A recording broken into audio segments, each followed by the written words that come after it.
السلام عليكم ورحمه الله. مرحبا بكم معايا في هذا الفيديو. فيديو صراحه اللي زوين بزاف. راني نتحضر معكم في واحد الخبيزات ديال السميده. كيجيو رائعين في المذاق ولا في التحضير ديالهم ساهلين دغيا تيوجدوا وكيجيو رطبين ومفشفشين كيف ما كتشوفوا معايا. وغادي نشارك معكم ايضا في الاخر تاع الفيديو خبيزات بالفينو حتى ما بنفس الطريقه وكيجيو بنفس النتيجه، تما كيجيو زوينين وخفاف. نتمنى تبقاو معايا حتى لاخر الفيديو باش تشوفوا الطريقه والمقادير.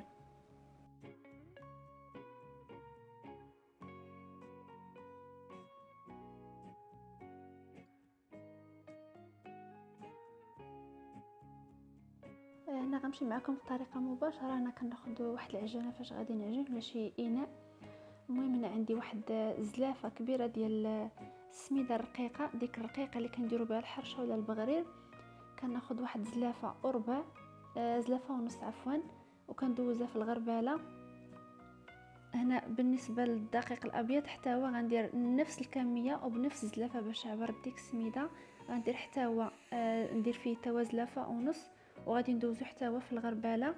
صافي من بعد ما غربلت داك السميده وداك الرقيق داك الدقيق عفوا، صافي غادي نحركهم هكا مزيان حتى كينسجموا لي مع بعضياتهم. غادي نضيف عليهم واحد 4 المعالق كبار ديال زيت نباتيه، وغادي نضيف واحد المعلقه كبيره ديال الخميره. انا ما درتهاش كلها حيت الجو سخون. وغادي نضيف هنا واحد نص معلقه ديال السكر، سكر سنيده. وعندي الملح غادي نضيف الكميه اللي غادي تكفاني. هنا غناخذ نفس الزلافه باش عبرت الدقيق، زلافه ديال الماء دافي اللي ضفيته من قبل. وغادي نضيف هنا واحد الربع وغادي نحطها هنا غادي تعجن. هنا ملي كتعجن غنزيد عليها عاود واحد الربع ديال الماء. كيف ما كتعرفوا السميده راه كتشرب الماء.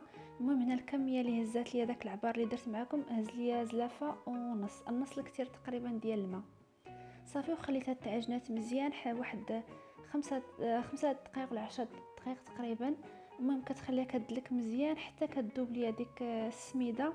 المهم كنخليها حتى كدلك نيت مزيان ولا هكا. صافي من بعد ما دلكات ليا غادي نحيدها من داك البول وغادي نعاودها غير شويه هكا بايديا وغادي نردها في داك البول وغادي نخليها حتى كيتضاعف الحجم ديالها كتختمر مزيان.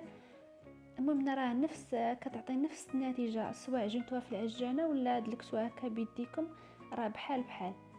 صافي هنا من بعد ما تختمر ليا داك العجين غادي نحيدو من داك البول.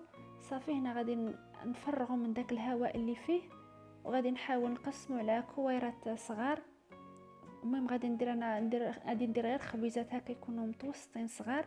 هنا لا بغيتو تعبروهم انا ما عبرتهمش، لا بغيتهم هكا صغار بحال دوك اللي كيتباعوا غادي ديروا فيهم 100 غرام ولا 120 غرام. المهم انا ما عبرتهم ما حتى شي حاجه، غير قطعته صافي. المهم جاو ليا هما دوك صغيورين داك الحجميت اللي بغيت. صافي انا بعد ما قسمت العجين خرجوا لي هنا 9 ديال الخبيزات، ديك الكميه درت معكم ديال الدقيق. صافي هنا كناخذ شي حاجه فاش غادي نقرص داك الخبيزات وكنرش بداك السميد الرقيق مزيان. صافي وكنكورهم هكا مزيان، كندوز عليهم كاملين حتى كنساليهم وغادي نغطيهم بواحد المنديل وغادي نخليهم يرتاحوا واحد 3 دقائق تقريبا، غير يطلقوا غير شويه باش دغيا يتكرسوا ليا. صافي هنا من بعد ما ارتاحوا ليا ارتاحوا واحد شويه، صافي غادي نحاول نرش بديك السميده ونحط ديك الكره اللي درت الاولى طلقات ليا شويه. صافي وانا كنقرص وكنرش بديك السميده.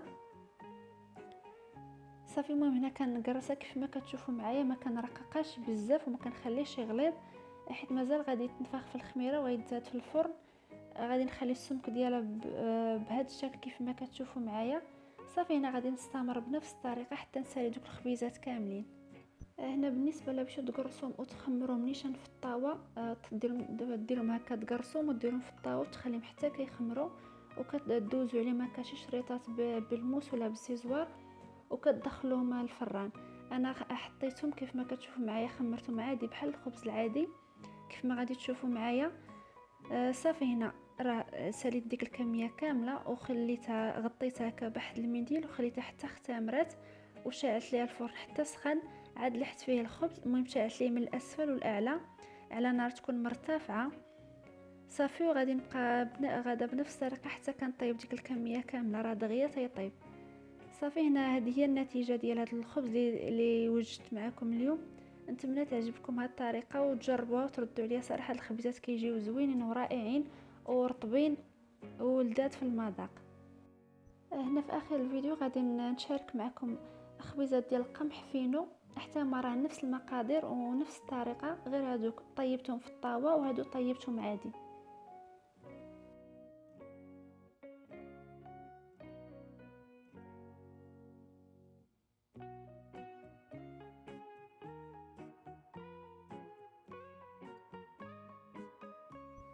بالنسبه لهاد الخبيزات اللي غنشارك معكم دابا ديال القمح فينو بلاصه السميده درت القمح، كتبقى نفس الطريقه ونفس المقادير، غير التخمار ديالهم انا قرصتهم في الطاوه وخليتهم خمروا حتى خمروا في الطاوه، درت لهم هكا شريطات وطيبتهم في الطاوه ديالهم، كتجي نفس النتيجه، كيجيو تما رائعين ورطبين.